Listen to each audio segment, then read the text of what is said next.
شروع اللہ کے نام سے جو بڑا مہربان نہایت رحم والا ہے۔ لوگو اپنے پروردگار سے ڈرو کہ قیامت کا زلزلہ ایک حادثہ عظیم ہے۔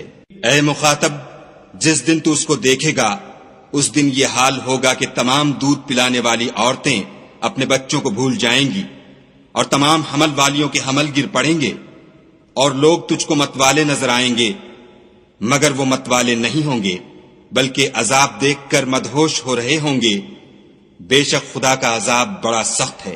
اور بعض لوگ ایسے ہیں جو خدا کی شان میں علم و دانش کے بغیر جھگڑتے اور ہر شیطان سرکش کی پیروی کرتے ہیں، جس کے بارے میں لکھ دیا گیا ہے کہ جو اسے دوست رکھے گا تو وہ اس کو گمراہ کر دے گا اور دوزخ کے عذاب کا رستہ دکھائے گا۔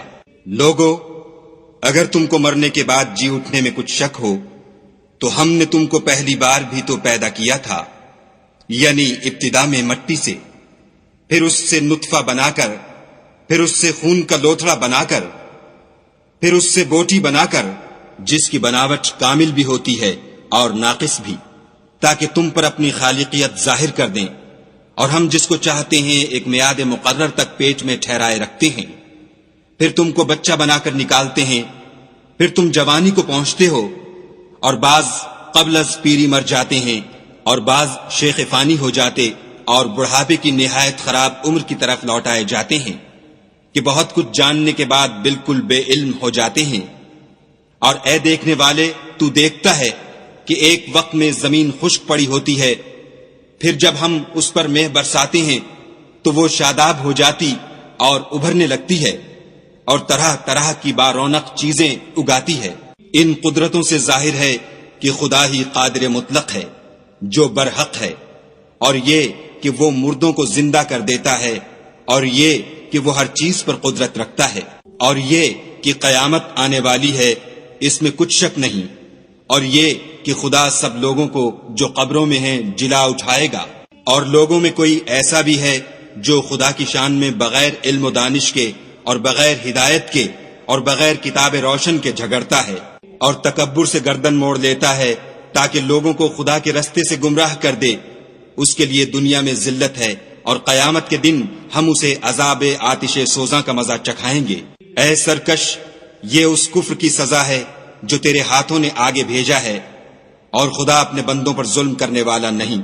اور لوگوں میں بعض ایسا بھی ہے جو کنارے پر کھڑا ہو کر خدا کی عبادت کرتا ہے، اگر اس کو کوئی دنیاوی فائدہ پہنچے تو اس کے سبب مطمئن ہو جائے، اور اگر کوئی آفت پڑے تو منہ کے بل لوٹ جائے، یعنی پھر کافر ہو جائے۔ اس نے دنیا میں بھی نقصان اٹھایا اور آخرت میں بھی، یہی تو نقصان صریح ہے۔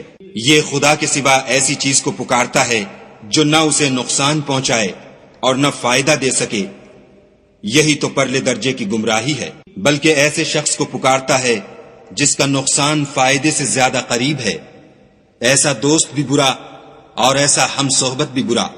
جو لوگ ایمان لائے اور عمل نیک کرتے رہے، خدا ان کو بہشتوں میں داخل کرے گا جن کے نیچے نہریں چل رہی ہیں۔ کچھ شک نہیں کہ خدا جو چاہتا ہے کرتا ہے۔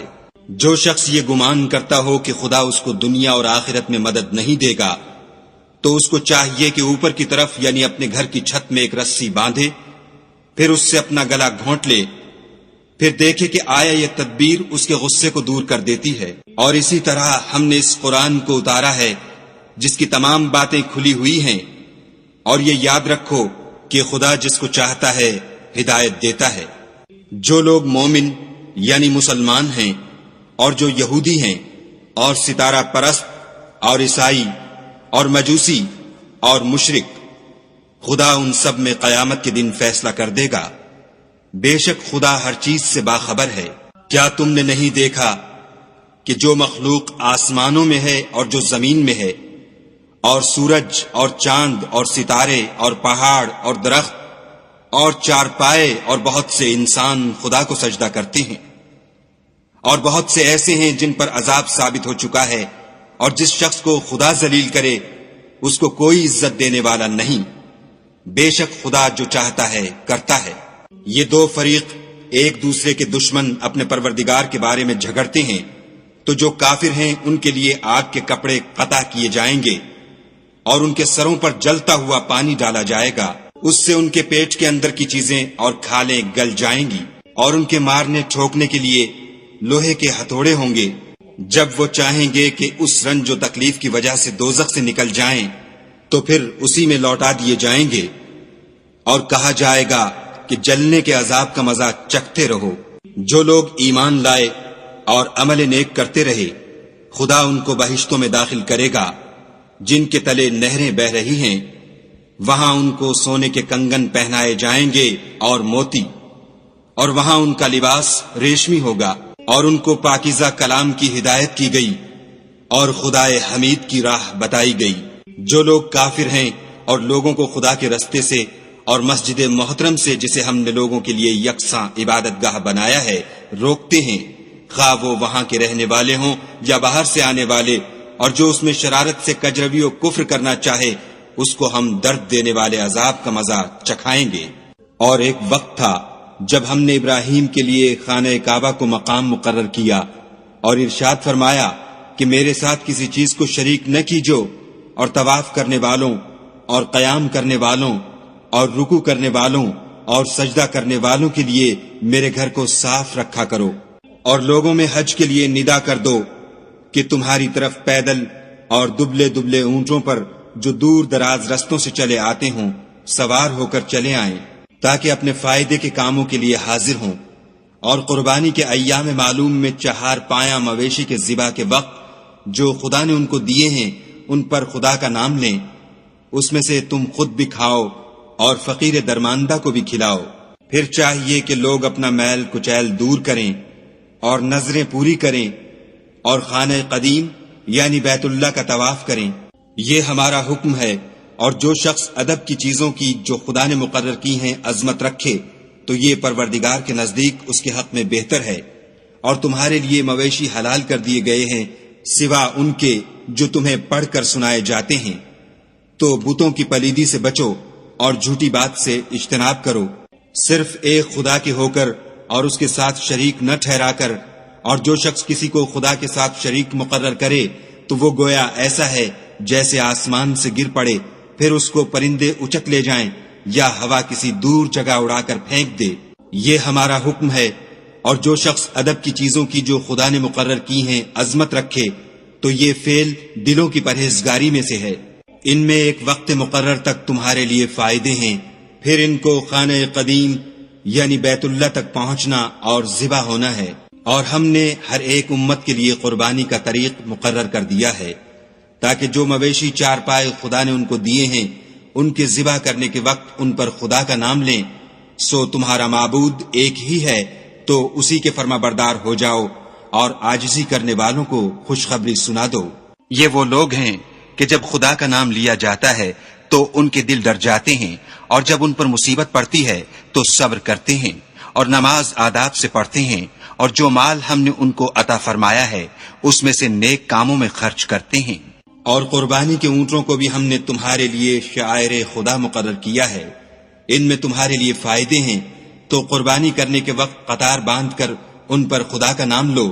جب پہلو کے بل گر پڑیں تو ان میں سے کھاؤ، اور قناعت سے بیٹھ رہنے والوں اور سوال کرنے والوں کو بھی کھلاؤ۔ اس طرح ہم نے ان کو تمہارے زیر فرمان کر دیا ہے تاکہ تم شکر کرو۔ خدا تک نہ ان کا گوشت پہنچتا ہے اور نہ خون، بلکہ اس تک تمہاری پرہیزگاری پہنچتی ہے۔ اسی طرح خدا نے ان کو تمہارا مسخر کر دیا ہے تاکہ اس بات کے بدلے کہ اس نے تم کو ہدایت بخشی ہے اسے بزرگی سے یاد کرو۔ اور اے پیغمبر صلی اللہ علیہ وآلہ وسلم، نیکوکاروں کو خوشخبری سنا دو۔ خدا تو مومنوں سے ان کے دشمنوں کو ہٹاتا رہتا ہے، بے شک خدا کسی خیانت کرنے والے اور کفران نعمت کرنے والے کو دوست نہیں رکھتا۔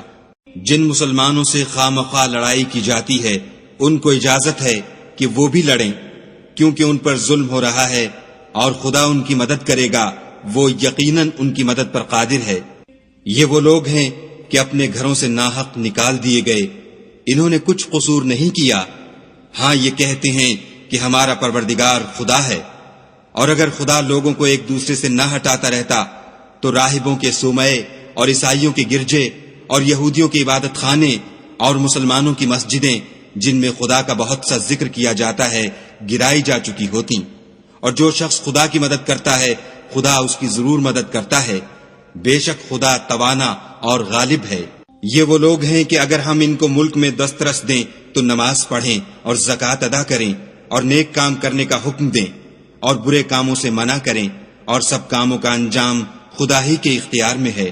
اور اگر یہ لوگ تم کو جھٹلاتے ہیں تو ان سے پہلے نوح کی قوم اور عاد اور سمود بھی اپنے پیغمبروں کو جھٹلا چکے ہیں، اور قوم ابراہیم اور قوم لوط بھی، اور مدین کے رہنے والے بھی، اور موسیٰ بھی تو جھٹلائے جا چکے ہیں، لیکن میں کافروں کو مہلت دیتا رہا، پھر ان کو پکڑ لیا، تو دیکھ لو کہ میرا عذاب کیسا سخت تھا۔ اور بہت سی بستیاں ہیں کہ ہم نے ان کو تباہ کر ڈالا کہ وہ نافرمان تھیں، سو وہ اپنی چھتوں پر گری پڑی ہیں، اور بہت سے کنویں بیکار اور بہت سے محل ویران پڑے ہیں۔ کیا ان لوگوں نے ملک میں سیر نہیں کی تاکہ ان کے دل ایسے ہوتے کہ ان سے سمجھ سکتے اور کان ایسے ہوتے کہ ان سے سن سکتے؟ بات یہ ہے کہ آنکھیں اندھی نہیں ہوتی بلکہ دل جو سینوں میں ہیں وہ اندھے ہوتے ہیں۔ اور یہ لوگ تم سے عذاب کے لیے جلدی کر رہے ہیں، اور خدا اپنا وعدہ ہرگز خلاف نہیں کرے گا۔ اور بے شک تمہارے پروردگار کے نزدیک ایک روز تمہارے حساب کے روح سے 1000 برس کے برابر ہے۔ اور بہت سی بستیاں ہیں کہ میں ان کو مہلت دیتا رہا اور وہ نافرمان تھیں، پھر میں نے ان کو پکڑ لیا اور میری ہی طرف لوٹ کر آنا ہے۔ اے پیغمبر صلی اللہ علیہ وآلہ وسلم، کہہ دو کہ لوگو میں تم کو کھلم کھلا نصیحت کرنے والا ہوں، تو جو لوگ ایمان لائے اور کام نیک کیے ان کے لیے بخشش اور آبرو کی روزی ہے۔ اور جن لوگوں نے ہماری آیتوں میں اپنے ذوق باطل میں ہمیں عاجز کرنے کے لیے سعی کی وہ اہل دوزخ ہیں۔ اور ہم نے تم سے پہلے کوئی رسول اور نبی نہیں بھیجا مگر اس کا یہ حال تھا کہ جب وہ کوئی آرزو کرتا تھا تو شیطان اس کی آرزو میں وسوسہ ڈال دیتا تھا، تو جو وسوسہ شیطان ڈالتا ہے خدا اس کو دور کر دیتا ہے، پھر خدا اپنی آیتوں کو مضبوط کر دیتا ہے، اور خدا علم والا اور حکمت والا ہے۔ غرض اس سے یہ ہے کہ جو وسوسہ شیطان ڈالتا ہے اس کو ان لوگوں کے لیے جن کے دلوں میں بیماری ہے اور جن کے دل سخت ہیں ذریعہ آزمائش ٹھہرائے۔ بے شک ظالم پرلے درجے کی مخالفت میں ہیں۔ اور یہ بھی غرض ہے کہ جن لوگوں کو علم عطا ہوا ہے وہ جان لیں کہ وہ یعنی وہی تمہارے پروردگار کی طرف سے حق ہے، تو وہ اس پر ایمان لائیں اور ان کے دل خدا کے آگے عاجزی کریں۔ اور جو لوگ ایمان لائے ہیں خدا ان کو سیدھے رستے کی طرف ہدایت کرتا ہے۔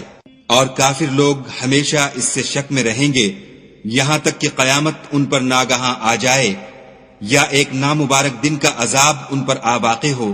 اس روز بادشاہی خدا ہی کی ہوگی اور وہ ان میں فیصلہ کر دے گا۔ تو جو لوگ ایمان لائے اور عمل نیک کرتے رہے وہ نعمت کے باغوں میں ہوں گے، اور جو کافر ہوئے اور ہماری آیتوں کو جھٹلاتے رہے ان کے لیے ذلیل کرنے والا عذاب ہوگا۔ اور جن لوگوں نے خدا کی راہ میں ہجرت کی پھر مارے گئے یا مر گئے ان کو خدا اچھی روزی دے گا، اور بے شک خدا سب سے بہتر رزق دینے والا ہے۔ وہ ان کو ایسے مقام میں داخل کرے گا جسے وہ پسند کریں گے، اور خدا تو جاننے والا اور بردبار ہے۔ یہ بات خدا کے ہاں ٹھہر چکی ہے، اور جو شخص کسی کو اتنی ہی ایذا دے جتنی ایذا اس کو دی گئی پھر اس شخص پر زیادتی کی جائے تو خدا اس کی مدد کرے گا۔ بے شک خدا معاف کرنے والا اور بخشنے والا ہے۔ یہ اس لیے کہ خدا رات کو دن میں داخل کرتا ہے اور دن کو رات میں داخل کرتا ہے، اور خدا تو سننے والا دیکھنے والا ہے۔ یہ اس لیے کہ خدا ہی برحق ہے، اور جس چیز کو کافر خدا کے سوا پکارتے ہیں وہ باطل ہے، اور اس لیے کہ خدا رفیع الشان اور بڑا ہے۔ کیا تم نہیں دیکھتے کہ خدا آسمان سے مے برساتا ہے تو زمین سرسبز ہو جاتی ہے؟ بے شک خدا مہربان اور خبردار ہے۔ جو کچھ آسمانوں میں ہے اور جو کچھ زمین میں ہے اسی کا ہے، اور بے شک خدا بے نیاز اور قابل ستائش ہے۔ کیا تم نہیں دیکھتے کہ جتنی چیزیں زمین میں ہیں سب خدا نے تمہارے زیر فرمان کر رکھی ہیں، اور کشتیاں بھی جو اسی کے حکم سے دریا میں چلتی ہیں، اور وہ آسمان کو تھامے رہتا ہے کہ زمین پر نہ گر پڑے مگر اس کے حکم سے۔ بے شک خدا لوگوں پر نہایت شفقت کرنے والا مہربان ہے۔ اور وہی تو ہے جس نے تم کو حیات بخشی، پھر تم کو مارتا ہے، پھر تمہیں زندہ بھی کرے گا، اور انسان تو بڑا ناشکرا ہے۔ ہم نے ہر ایک امت کے لیے ایک شریعت مقرر کر دی ہے، جس پر وہ چلتے ہیں، تو یہ لوگ تم سے اس امر میں جھگڑا نہ کریں اور تم لوگوں کو اپنے پروردگار کی طرف بلاتے رہو، بے شک تم سیدھے رستے پر ہو۔ اور اگر یہ تم سے جھگڑا کریں تو کہہ دو کہ جو عمل تم کرتے ہو خدا ان سے خوب واقف ہے۔ جن باتوں میں تم اختلاف کرتے ہو خدا تم میں قیامت کے روز ان کا فیصلہ کر دے گا۔ کیا تم نہیں جانتے کہ جو کچھ آسمان اور زمین میں ہے خدا اس کو جانتا ہے؟ یہ سب کچھ کتاب میں لکھا ہوا ہے، بے شک یہ سب خدا کو آسان ہے۔ اور یہ لوگ خدا کے سوا ایسی چیزوں کی عبادت کرتے ہیں جن کی اس نے کوئی سند نازل نہیں فرمائی اور نہ ان کے پاس اس کی کوئی دلیل ہے، اور ظالموں کا کوئی بھی مددگار نہیں ہوگا۔ قریب ہوتے ہیں کہ جو لوگ ان کو ہماری آیتیں پڑھ کر سناتے ہیں ان پر حملہ کر دیں۔ کہہ دو کہ میں تم کو اس سے بھی بری چیز بتاؤں، وہ دوزخ کی آگ ہے جس کا خدا نے کافروں سے وعدہ کیا ہے، اور وہ برا ٹھکانہ ہے۔ لوگوں، ایک مثال بیان کی جاتی ہے، اسے غور سے سنو کہ جن لوگوں کو تم خدا کے سوا پکارتے ہو وہ ایک مکھی بھی نہیں بنا سکتے، اگرچہ اس کے لیے سب مجتمع ہو جائیں، اور اگر ان سے مکھی کوئی چیز چھین لے جائے تو اسے اس سے چھڑا نہیں سکتے۔ طالب اور مطلوب یعنی عابد اور معبود دونوں گئے گزرے ہیں۔ ان لوگوں نے خدا کی قدر جیسی کرنی چاہیے تھی نہیں کی۔ کچھ شک نہیں کہ خدا زبردست اور غالب ہے۔ خدا فرشتوں میں سے پیغام پہنچانے والے منتخب کر لیتا ہے، اور انسانوں میں سے بھی، بے شک خدا سننے والا اور دیکھنے والا ہے۔ جو ان کے آگے ہے اور جو ان کے پیچھے ہے وہ اس سے واقف ہے، اور سب کاموں کا رجوع خدا ہی کی طرف ہے۔ مومنو، رکوع کرتے اور سجدے کرتے اور اپنے پروردگار کی عبادت کرتے رہو، اور نیک کام کرو تاکہ فلاح پاؤ، اور خدا کی راہ میں جہاد کرو جیسا جہاد کرنے کا حق ہے۔ اس نے تم کو برگزیدہ کیا ہے اور تم پر دین کی کسی بات میں تنگی نہیں کی، اور تمہارے لیے تمہارے باپ ابراہیم کا دین پسند کیا۔ اسی نے پہلے یعنی پہلی کتابوں میں تمہارا نام مسلمان رکھا تھا، اور اس کتاب میں بھی وہی نام رکھا ہے۔ تو جہاد کرو تاکہ پیغمبر تمہارے بارے میں شاہد ہوں اور تم لوگوں کے مقابلے میں شاہد ہو، اور نماز پڑھو اور زکوٰۃ دو، اور خدا کے دین کی رسی کو پکڑے رہو، وہی تمہارا دوست ہے اور خوب دوست اور خوب مددگار ہے۔